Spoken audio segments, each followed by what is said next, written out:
네, 오늘 함께 은혜 받으실 하나님의 말씀은 레위기 11장 44절 45절 말씀입니다. 구약 162쪽에 있는 레위기 11장 44절로 45절까지의 말씀 제가 봉독하겠습니다. 나는 여호와 너희의 하나님이라. 내가 거룩하니 너희도 몸을 구별하여 거룩하게 하고 땅에 기는 길짐승으로 말미암아 스스로 더럽히지 말라. 나는 너희의 하나님이 되려고 너희를 애굽 땅에서 인도하여 낸 여호와라. 내가 거룩하니 너희도 거룩할지어다. 아멘. 하나님 아버지 감사드립니다. 하나님이 택하신 제사장 나라들이 모여서 하나님께 예배드리도록 인도하여 주신 은혜를 진정으로 감사드립니다. 이 시간 하나님께서만 함께해 주시는 은혜의 시간으로 인도하여 주시옵소서. 모든 것을 감사드리오며 예수 그리스도의 이름으로 기도드리옵나이다. 아멘. 네, 제가 정말 목회의 기간 동안 전하고 싶은 하나님의 말씀은 예수 그리스도입니다. 그러니까 하나님께서 저를 부르시는 그날까지 제가 정말로 증거하고 싶은 말씀은 예수 그리스도밖에는 없다는 것입니다. 그것은 다음과 같은 이유들로 인해서인데요. 첫 번째는 모든 성경의 대주제는 예수 그리스도입니다. 성경을 크게 구약과 신약으로 구분하여 이야기를 하고 있는데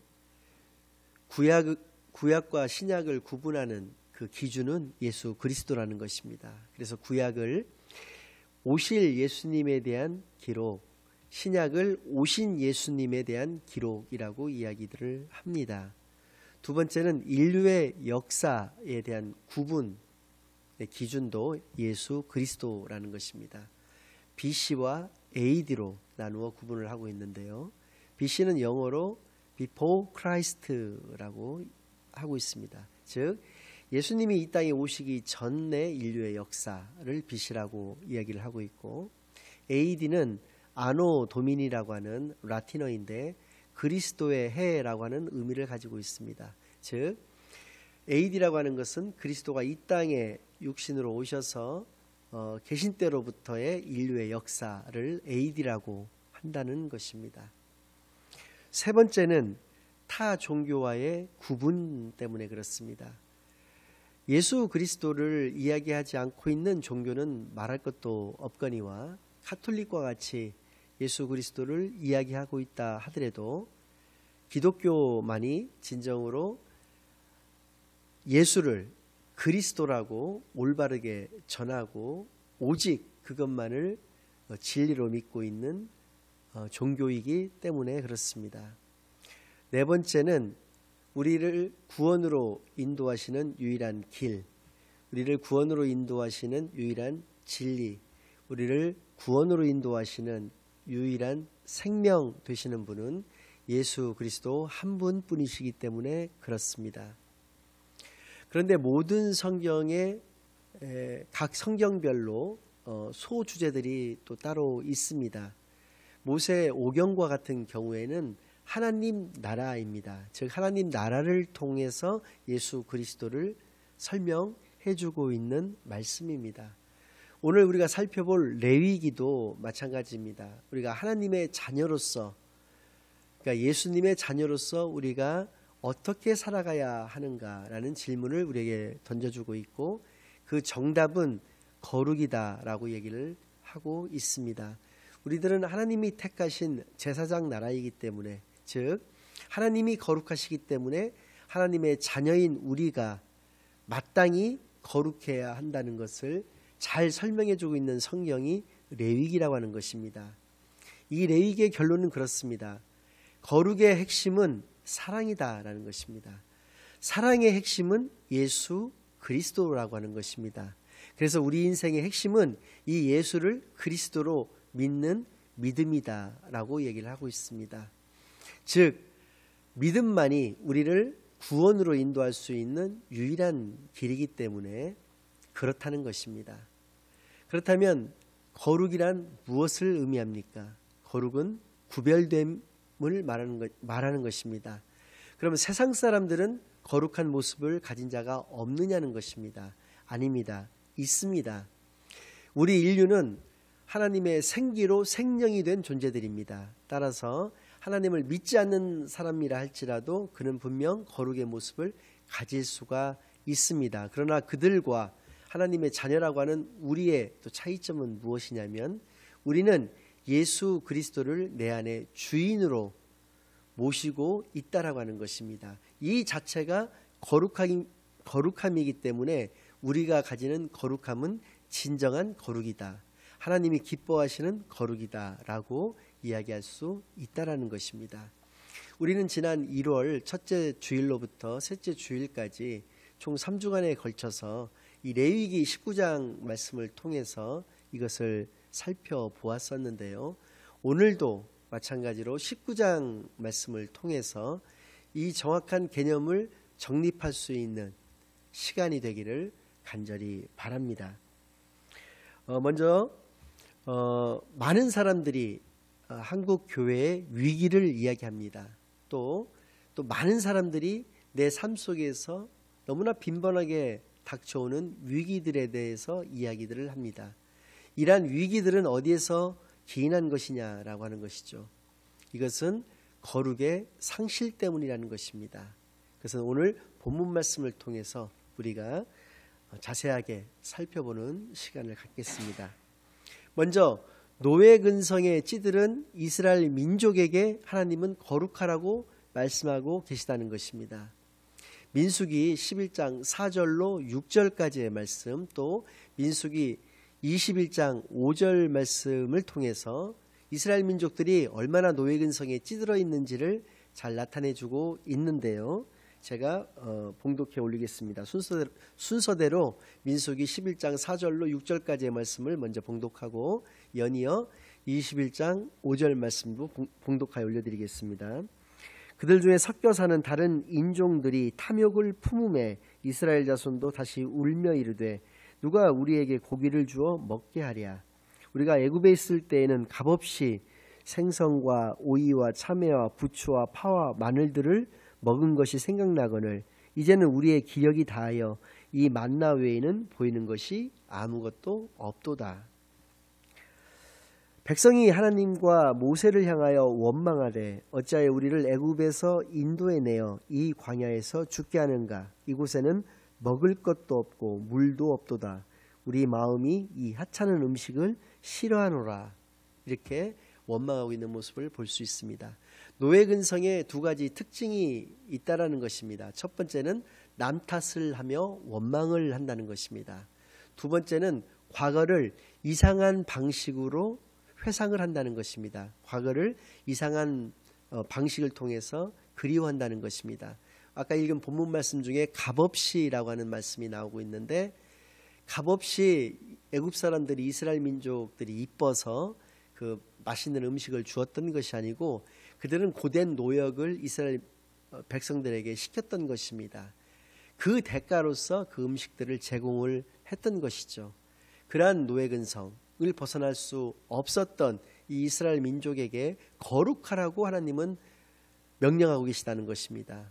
그것은 이것을 이 노예 근성을 극복하고 진정한 하나님의 자녀로 거듭나고 살아갈 수 있는 유일한 방법, 그것은 거룩이기 때문에 그렇다고 하시는 것입니다.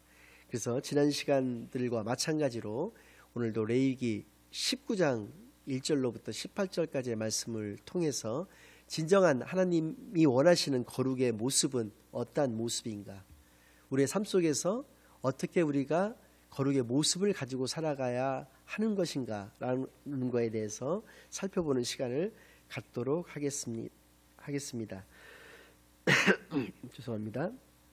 먼저 1절과 2절 말씀 그리고 3절 말씀까지를 연이어 읽겠습니다. 여호와께서 모세에게 말씀하여 이르시되 너는 이스라엘 자손의 온 회중에게 말하여 이르라. 너희는 거룩하라. 이는 나 여호와 너희 하나님이 거룩함이니라. 너희 각 사람은 부모를 경외하고, 이렇게 말씀하고 계십니다. 거룩하라고 말씀하신 다음에 가장 먼저 나오는 것이 하나님과 우리 인간과의 관계 속에서 나올 수 있는 그런 문제가 아니라 너희 부모를 경외하라라고 하는 것입니다. 여기서 우리가 알 수 있는 것은 무엇이냐면 거룩은 이웃과의 관계를 통해서, 관계 속에서 드러난다는 것입니다. 그리고 그 첫째는 부모를 공경하는 것에서부터 시작한다. 즉 가정의 질서로부터 시작하는 것이다 라는 것을 우리에게 알려주고 계시는 것이고요. 우리의 이러한 삶의 어떤 모습들 속에서 거룩은 드러나야 하는 것이다 라는 것을 알려주고 계시다는 것입니다. 인생은 이어달리기와 같습니다. 나는 어느 날 갑자기 이 세상에 뚝 떨어져 태어난 것이 아닙니다. 나의 부모로부터, 부모를 통해서 이 세상에 태어나게 된 것이고, 또 나의 자식은 나와 나의 배우자를 통해서 이 땅에 오게 된 것입니다. 그래서 우리 부모가 열심히 바톤을 가지고 달려오고 있습니다. 그러나 그가 힘이 미약하여 오다가 중간에 넘어질 수도 있을 것이고 갈지자로 뛸 수도 있을 것입니다. 그리고 다른 부모들과 같이 빨리 달려오지 못하고 다른 부모들에 뒤처져서 달려올 수도 있을 것입니다. 그렇다면 우리는 그 부모를 원망해야 하겠습니까? 그렇다고 해서 우리에게 무엇이 유익이겠습니까?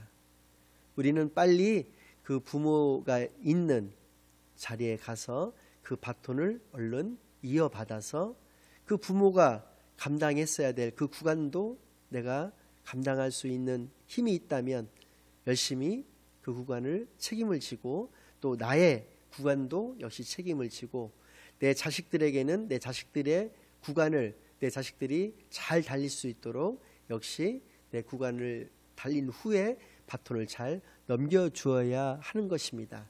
우리 인생은 그렇다는 것입니다. 그래서 그 처음 시작은 부모를 경외하는 것에서부터 시작해야 되는 것이고, 그것이 거룩의 시작점이다 라고 하는 것이 오늘 본문 말씀입니다. 그리고 연이어 나의 안식일을 지키라, 나는 너희의 하나님 여호와이니라 라고 말씀해 주고 있습니다.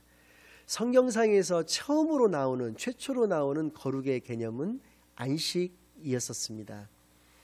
창세기 2장 1절로 3절까지의 말씀을 보면 하나님께서는 엿새 동안에 천지를 창조하셨습니다. 그리고 일곱째 날을 복되게 하시고 또 거룩하게 하셨다고 말씀을 하십니다. 그래서 그날을 하나님께서는 편안하게 쉬셨다는 것입니다. 하나님의 그 안식일을 우리가 지켜서 우리도 안식할 수 있다라고 하는 것은 하나님에 대한 절대적인 믿음에서부터 시작한다는 것입니다. 하나님을 절대적인 믿음을 가지지 못하거나 신뢰하지를 못한다고 한다면 우리는 불안하게 안식할 수밖에 없거나 아예 안식할 수가 없게 된다라고 하는 것입니다. 나의 안식일을 지키라고 하는 말씀은 하나님에 대한 절대적인 신앙을 소유할 것을 말씀하고 계시는 그러한 대목입니다. 세 번째로는 너희는 헛된 것들에게로 향하지 말며 너희를 위하여 신상들을 부어 만들지 말라, 나는 너희 하나님 여호와이니라 라고 말씀하고 계십니다. 우상을 섬기지 말 것을 말씀하고 계십니다.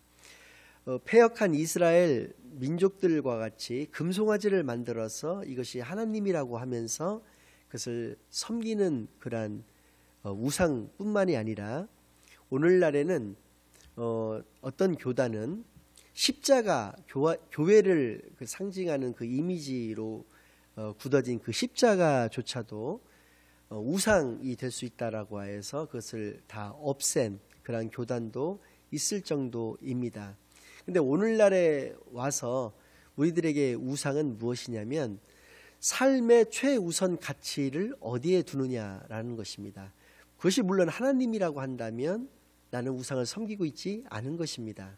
그런데 하나님보다 앞서 있는 것들이 있다라고 한다면 그것은 모두가 다 우상이 되어버리는 것입니다. 그것이 만약에 돈이라고 한다면 돈이 우상인 것입니다. 그것이 만약에 명예나 지위나 지식이나 뭐 이런 것이라고 한다면 그것도 우상이 되어버리고 마는 것입니다. 자식이 하나님보다 앞서 있다, 사랑하는 사람이 하나님보다 앞서 있다라고 한다면 그건 역시도 우상이 되어버리고 마는 것입니다. 우리 삶의 어떤 것도 하나님을 대신하거나 우선할 수 없다라고 하는 것이 우상을 섬기지 말라라고 하시는 하나님의 말씀 속에 담겨있는 의미가 되는 것입니다. 레위기 19장 5절로 8절까지의 말씀에서는 온전한 제사, 하나님께서 기뻐 받으시는 제사를 하나님께 드리는 것이, 그것이 바로 거룩의 모습이다, 거룩의 제사다라고 말씀을 해주고 계시는데, 그 제사의 예로서 들고 있는 것이 화목제입니다. 화목제는 유일하게 하나님께 제사를 올려드리고 난 후에 그 제물을 먹을 수 있는 제사가 화목제입니다.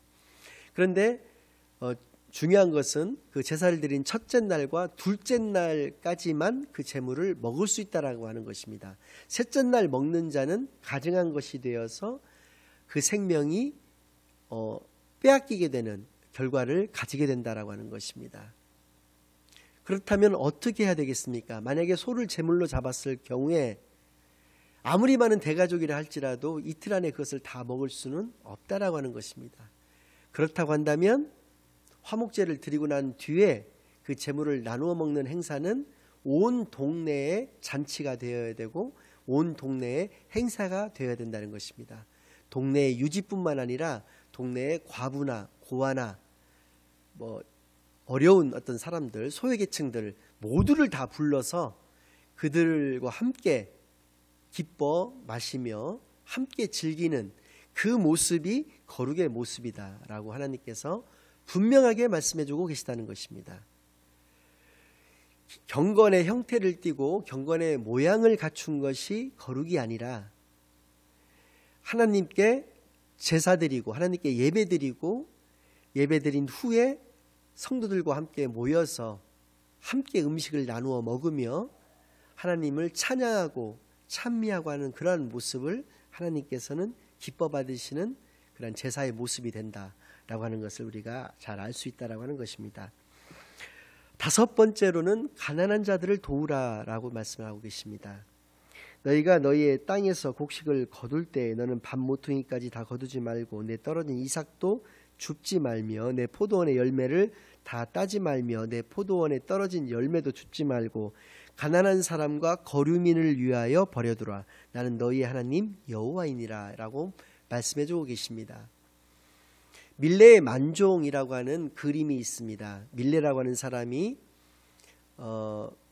두 농부 부부가 주인공으로 나오고 있는데 열심히 일한 뒤에 해가 뉘엿뉘엿 넘어가고 있는 그런 상황 속에서 이제 하루의 일을 다 마치고 나서 그 두 농부 부부가 경건된 모습으로 하나님께 기도를 올리고 있는 그 그림이 밀레의 만종이라고 하는 그림입니다.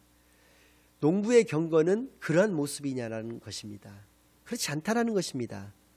그가 그러한 모습으로 하나님께 기도를 했다 하고 나서 실제로 자기 반 모퉁이까지 남기지 않고 성실하게 다 거두고, 포도원의 농부라고 했을 때는 그 포도도 다 수확을 하고 떨어진 포도조차도 다 주어서 그리고 나서 기도를 하는 것은 거룩이 아니다, 분명히 말씀하고 주고 계시는 것입니다. 농부의 거룩은 무엇이냐? 농부의 거룩은 소외계층을 배려하고 그것을 실천하는 마음이다 라고 하는 것입니다. 이웃을 생각하는 마음과 그 실천이 거룩이지 그렇게 경건의 모양을 띈 것이 거룩이 아니다 라고 하는 것을 이 하나님의 말씀을 통해서 우리에게 분명히 알려주고 계시다는 것입니다. 11절 12절 말씀입니다. 너희는 도둑질하지 말며 속이지 말며 서로 거짓말하지 말며 너희는 내 이름으로 거짓 맹세함으로 내 하나님의 이름을 욕되게 하지 말라. 나는 여호와이니라. 10계명에 8계명, 9계명 또 3계명이 다 등장을 하고 있습니다. 도둑질하지 말라는 말씀 속에 담겨있는 의미는 탐심조차도 갖지 말라는 것입니다. 내가 남의 것을 탐하는 마음을 갖는 그 마음도 도둑질이라는 것입니다. 도둑질의 그 기준이 훨씬 강화된 것입니다. 탐심도 갖지 말 것을, 우리가 일명 하얀 거짓말이라고 하는 그 거짓말도 하지 말 것을, 또 하나님의 이름을 망령되이 일컬음으로 말미암아서 하나님의 거룩하신 하나님의 이름을 욕되게 하지 말 것을 말씀하고 계시다는 것입니다. 이러한 것이 거룩의 모습이다 라는 것입니다. 13절 말씀, 너는 내 이웃을 억압하지 말며 착취하지 말며 품꾼의 싹을 아침까지 밤새도록 내게 두지 말며 라고 말씀하고 계십니다. 사업하는 사람의 거룩의 모습은 무엇이냐는 것입니다. 농부의 모습에서처럼 기도로 사업을 시작하고 기도로 뭐 하루 일과를 마무리하는 것이 거룩의 모습이겠습니다. 그러나 그것만이 다가 아니라는 것이죠. 그것뿐만 아니라 직원들에게 월급을 제때 주고 더 많은 월급을 주도록 늘 노력하는 것, 오히려 돈이 있으면서도 그것을 그 전날 줘야 됨에도 아침까지 틀어주고 있다가 그 사람을 조종을 하고 그 사람에 대한 영향력을 행사하기 위해서 아침에 그것을 준다든지 하는 식의 야비한 모습 갖지 말라는 것입니다. 그러한 모습은 아무리 기도를 많이 하고 아무리 헌금을 많이 해도 그는 거룩한 사람이 아니라고 하는 것이 하나님의 뜻인 것입니다. 즉 사업하는 사람의 거룩은 직원들에게 월급 제때 주고 또 많이 주려고 하는 그런 노력과 마음, 그것이 바로 거룩이다라는 것입니다. 너는 귀먹은 자를 저주하지 말며 맹인 앞에 장애물을 놓지 말고 내 하나님을 경외하라. 나는 여호와이니라. 저 어렸을 때만 해도 요즘은 뭐 장애인, 장애우 이렇게 부르고 있습니다만은 장애를 가지신 분들에 대해서 병신이라고 비하하는 말을 하기도 했었습니다. 저는 그때에도 병신이라고 부르는 사람이 더 병신 같아 보였습니다. 왜냐하면 사지육신이 멀쩡하다고 해서 그가 병이 없는 것이 아닙니다. 특히나 오늘날과 같은 현대인들은 사지육신이 멀쩡하다 하더라도 마음의 병이든 정신의 병이든 한 가지 이상의 질환들을 누구나가 다 갖고 있는 것입니다. 완전한 사람, 완벽한 사람이라는 것은 없다는 것입니다. 근데 누가 누구를 욕하고 비방하고 그를 저주하고 장애물을 놓고 하는 일을 한다는 것입니까? 그것은 하나님이 원하시는 기뻐하시는 모습이 결코 될 수 없다. 거룩의 모습이 아니다 라고 이야기해주고 계시다는 것입니다. 15절 말씀, 너희는 재판할 때 불의를 행하지 말며 가난한 자의 편을 들지 말며 세력 있는 자라고 두둔하지 말고 공의로 사람을 재판할지며. 재판관의 거룩은 무엇이냐는 것입니다. 성경에 그 말씀하고 계시는 하나님의 공의는 죄가 있으면 벌하고 죄가 없으면 놓아주라는 것입니다. 그러니까 그 기준이 무엇이라는 것입니까? 죄라는 것입니다. 죄가 있는 사람은 벌을 하는 것이고 죄가 없는 사람은 놓아줘야 되는 것입니다. 즉 죄 있는 사람이 돈이 많다라고 해서 죄 없다 할 수 없다는 것이고, 반대로 돈이 너무 없어서 가난하고 그리고 불쌍해서 그를 또 편을 들어서 죄가 있는데도 불구하고 죄 없다고 놓아주어서는 아니 된다라고 하는 것이 하나님의 공의라는 것입니다. 그가 대통령이라 할지라도 죄가 있으면 벌을 해야 하는 것이고 그가 죄가 없다면 놓아줘야 하는 것입니다. 그것이 하나님의 공의인 것입니다. 다시 한번 읽겠습니다. 너희는 재판할 때 불의를 행하지 말며 가난한 자의 편을 들지 말며 세력 있는 자라고 두둔하지 말고 공의로 사람을 재판할지며. 16절 말씀, 너는 내 백성 중에 돌아다니며 사람을 비방하지 말며 내 이웃의 피를 흘려 이익을 도모하지 말라. 나는 여호와이니라. 내 이익을 구하기 위해서 남을 희생시키는 짓을 하지 말라는 것입니다. 뒷담화도 하지 말 것이며 남의 안 좋은 얘기를 전하는 것을 하는 것을 금하라고 하는 것입니다. 우리가 생활 속에서 흔히 저지를 수 있는 잘못된 모습이죠. 거룩한 모습이 결코 될 수가 없다라고 하는 것입니다. 마지막으로 17절, 18절 말씀을 봉독하여 올려드리겠습니다. 너는 내 형제를 마음으로 미워하지 말며 내 이웃을 반드시 견책하라. 그러면 내가 그에 대하여 죄를 담당하지 아니하리라. 원수를 갚지 말며 동포를 원망하지 말며 내 이웃 사랑하기를 내 자신과 같이 사랑하라. 나는 여호와이니라. 아멘. 원수가 내 앞에 있습니다. 그 원수를 갚을 힘도 나에게 있습니다. 그런데 원수를 갚지 말라고 하십니다.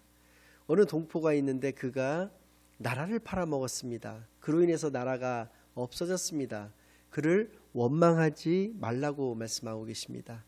그것은 무엇 때문입니까? 그러한 원수를 심판하시고 또 그러한 원망할 만한 일을 한 동포를 심판하시는 것은 하나님의 영역이고 하나님의 몫이기 때문에 그렇다는 것입니다.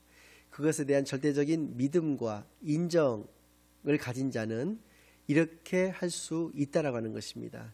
이것은 세상 사람들이 흉내내기 어려운 경지가 되는 것입니다. 왜 그러냐면 우리의 마음속에는 예수 그리스도가 주인으로 자리 잡고 계시기 때문에 그것이 가능한 경지이기 때문에 그렇다는 것입니다. 내 이웃 사랑하기를 내 자신과 같이 사랑하는 것 역시도 마찬가지가 되는 것입니다. 이러한 모습이 거룩의 모습이라고 하나님 우리에게 말씀해주고 계십니다. 결론을 말씀드리겠습니다. 거룩한 사람이란 하나님과 닮아가는 사람을 의미합니다. 하나님은 인간을 구원하여 주시기 위하여 가장 낮고 비천한 자리로 오셔서 온갖 수모와 멸시, 채찍의 아픔과 살이 찢겨지는 고통을 다 견디시면서 십자가에서 죽으셨습니다. 이 예수님이 걸어가신 자취를 따라가야 하는 사명을 가진 우리는 예수님의 모습부터 닮아가야 할 것입니다. 예수님의 모습은 거룩하신 모습이었습니다. 따라서 우리도 거룩해야 한다고 하십니다. 우리는 오늘 레위기를 통하여 우리의 삶의 모습들에서 하나님의 자녀로서의 거룩의 모습은 어떤 것인가를 알아보았습니다. 거룩의 모습을 성경에서만 찾아볼 수 있다라고 한다면 이는 하나님께서 매우 가슴 아파하실 일일 것입니다. 우리 삶의 모든 현장에서 우리 생활의 모든 모습 속에서 세상 사람과는 구별된 거룩의 모습을 가짐으로 날마다 예수님과 닮아가는 삶을 살아가야 할 것입니다. 이러한 모습을 하나님은 분명 기뻐하시고 거룩한 모습으로 인정하여 주실 것입니다. 축도로 마치겠습니다. 이제는 우리 주 예수 그리스도의 은혜와 하나님 아버지의 놀라우신 사랑과 성령 하나님의 내주인도 역사 교통하심이 이 예배에 함께 참여하여 하나님이 거룩하시기에 하나님의 자녀된 우리 역시도 마땅히 거룩해야 한다고 다짐하고 결심하고 돌아가는 모든 성도님들의 머리 위에와 그들의 가정 위에 이제로부터 영원까지 함께하여 주옵시기만을 간절히 축원하옵나이다. 아멘.